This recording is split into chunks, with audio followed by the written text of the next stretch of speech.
Hello बच्चों, आज हम लोग पढ़ेंगे विद्युत आवेश के मूल गुण अर्थात आवेश कौन कौन से गुण प्रदर्शित करता है।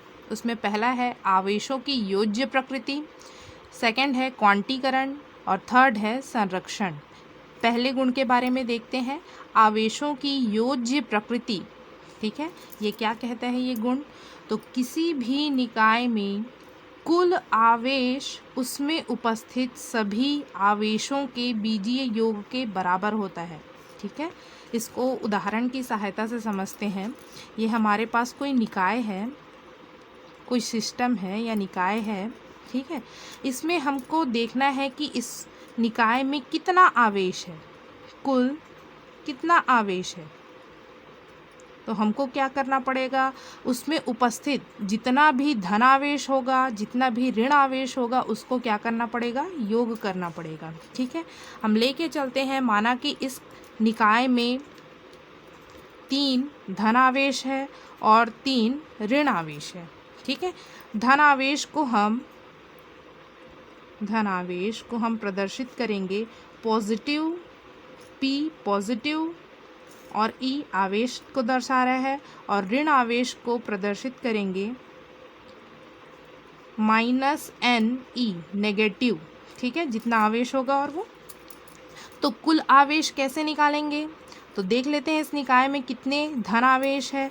तो हमारे पास है +P कितना है, पॉजिटिव आवेश 3 है, तो धन 3E लिख देते हैं। ठीक है, नेगेटिव या ऋण आवेश कितना है, तो 1 2 3 -3E लिख देते हैं। तो कुल आवेश क्या होगा, जितना आवेश है, धन आवेश और ऋण आवेश का योग या जितना आवेश है उसका योग। तो हमारे पास पॉजिटिव आवेश प्लस नेगेटिव आवेश लिख देते हैं। ठीक है, तो पॉजिटिव आवेश कितना है, धन 3E, नेगेटिव आवेश कितना है, -3E। कितना आवेश आया, कुल आवेश 0 आवेश। ठीक है, अर्थात हमारा निकाय जो है हम कह सकते हैं कैसा है, आवेशहीन है या उदासीन है। ठीक है, कोई भी पदार्थ सामान्य अवस्था में इसी प्रकार से ही रहता है, आवेशहीन या उदासीन रहता है। कोई भी पदार्थ सामान्य अवस्था में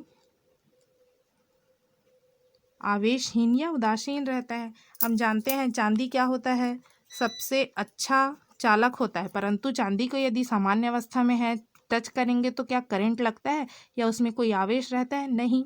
ठीक है ना, तो सामान्य अवस्था में सभी पदार्थ कैसे रहते हैं, उदासीन या आवेशहीन, या ऐसा कह सकते हैं जितना उसमें धनावेश रहता है उतना ही क्या रहता है, ऋण आवेश। ठीक है, तो कोई भी निकाय का यदि हम उसको जानना है कि उसमें कितना आवेश है, तो कुल आवेश कैसे निकालते हैं, जितना धन आवेश है और जितना ऋण आवेश है उसका योग करते हैं। ठीक है, एक और निकाय लेके चलते हैं, सेकंड सिस्टम। ठीक है, तो एक हमारे पास आ गया निकाय उसमें ले लेते हैं 4 धनावेश और 3 ऋण आवेश। तो कुल आवेश कैसे निकाल सकते हैं, +4E -3E, मतलब कितना आ गया, +1E। मतलब हमारा निकाय कैसा है, धनावेशित। धनावेश की मात्रा अधिक है इसलिए धनावेशित हो गया। ठीक है, एक और निकाय लेके चलते हैं जिसमें 4 धनावेश है और 5 ऋण आवेश हो।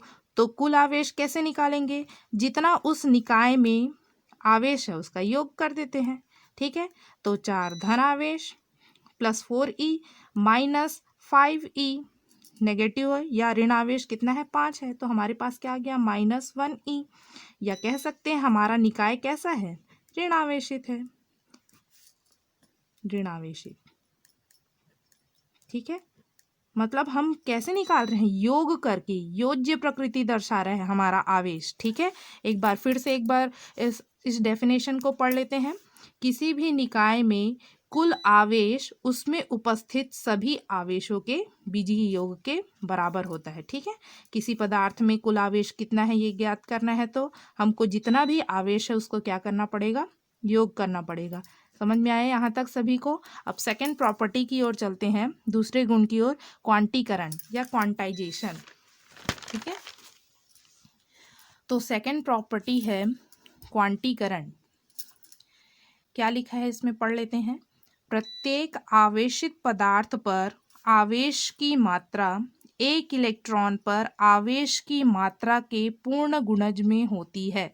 ठीक है, आवेश की मात्रा,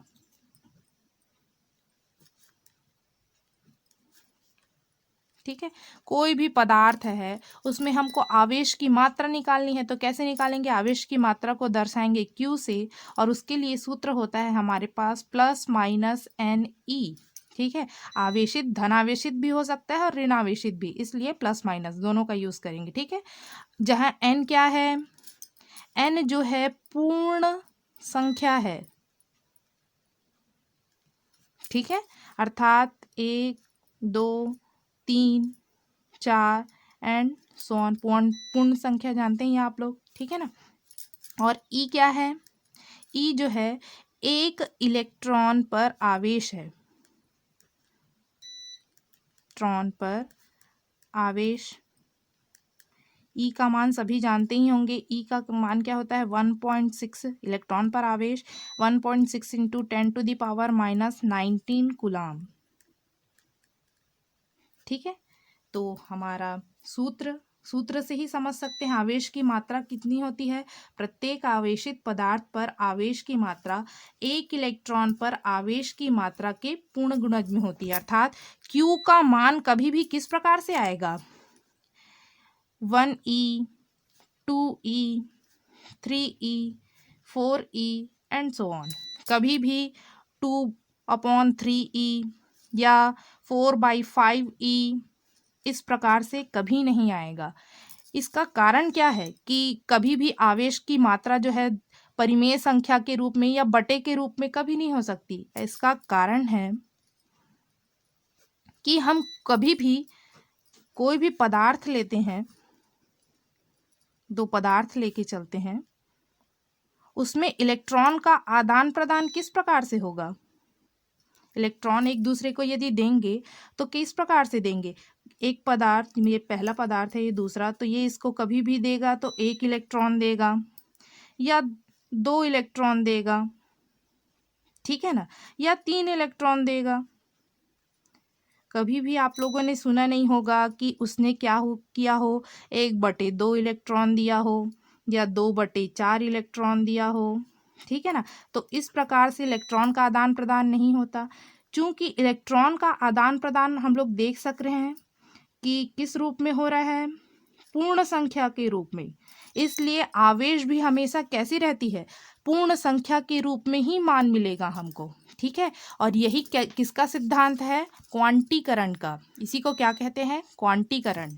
ठीक है ना, एक बार फिर से पढ़ लेते हैं इसकी भी परिभाषा।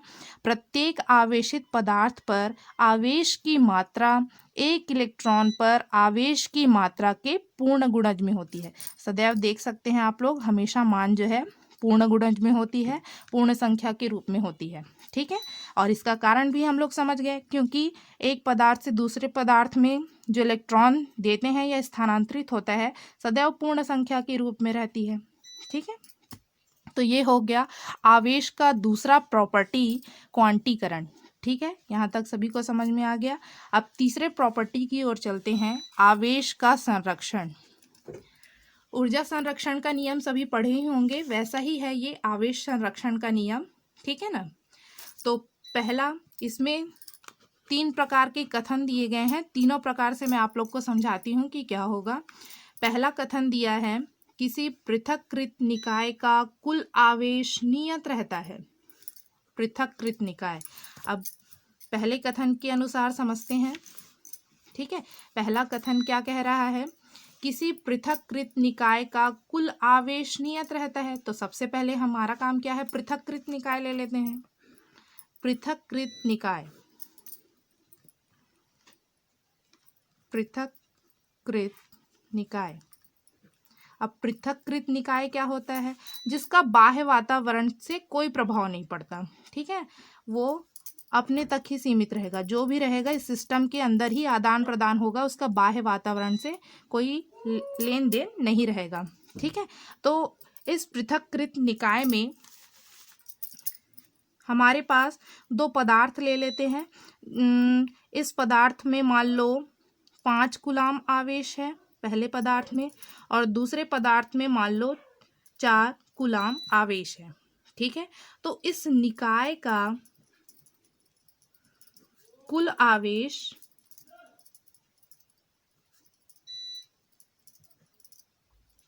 निकालते हैं। तो इस निकाय का कुल आवेश कितना होगा?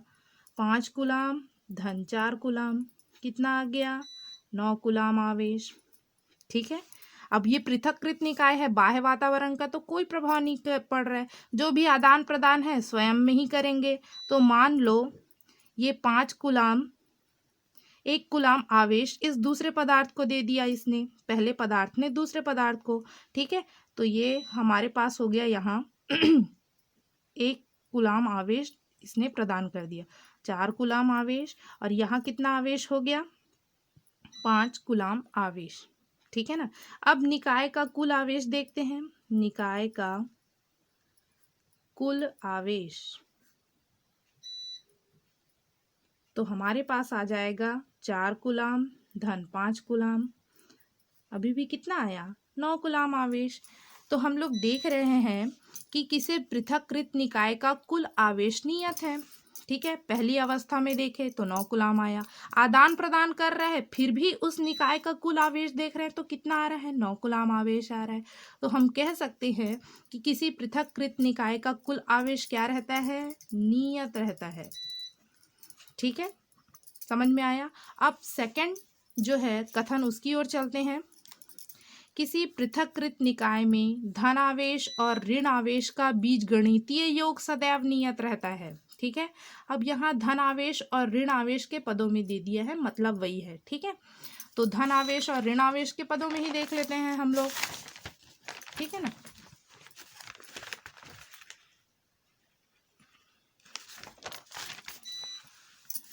तो हमारे पास फिर से एक पृथक्कृत निकाय ले लेते हैं। पृथक्कृत निकाय, ठीक है। फिर से दो पदार्थ ले लेते हैं। मान लो इसके पास है 4 धनावेश और 3 ऋणावेश है दूसरे पदार्थ के पास। ये पहला पदार्थ, ये दूसरा पदार्थ। ठीक है, तो कुल आवेश निकालेंगे तो कितना आएगा इस निकाय का कुल आवेश? तो भाई अभी एडिटिव नेचर देखा है, योज्य प्रकृति, उसके अनुसार से दोनों को जोड़ दो। धन 4 ऋण 3, कितना आ गया? 1 आ गया कुल आवेश। ठीक है, अब पहले पदार्थ ने दूसरे पदार्थ को 1 इलेक्ट्रॉन दे दिया। ठीक है ना, तो इसमें क्या आएगा? 1 इलेक्ट्रॉन दे दिया। ठीक है, तो जो इलेक्ट्रॉन देता है वो धनावेश बन जाता है। ठीक है ना, जो इलेक्ट्रॉन दिया वो धनावेश। तो ये कितना आ जाएगा? 5 हो जाएगा।